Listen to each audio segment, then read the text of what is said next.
Experts say there are often links between those mass shootings and animal abuse. Now states across the country are looking for a way to keep track of animal abusers. KSNT News reporter James Ryan talks to local lawmakers about how to address the issue here in Kansas.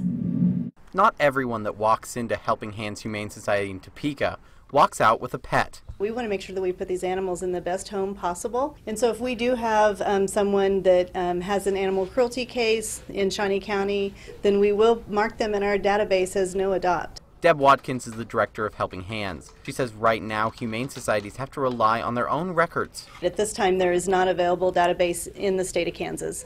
But now 11 state legislatures across the country are considering starting public online animal abuse registries.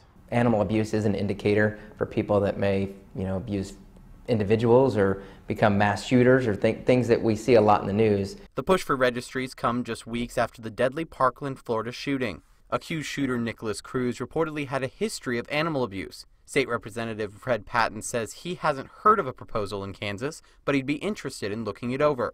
You don't want to create lists just for the sake of creating lists, but if it's something that can aid law enforcement, then yeah, we should look at it. We do not have a registry now in Kansas. It was the legislative intent to have a registry.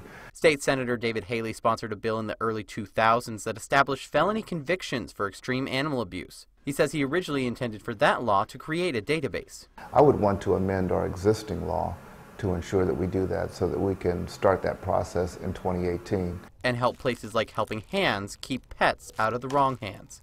In Topeka, James Ryan, KSNT News. And right now, Tennessee is the only state with a registry like the one David Haley is proposing.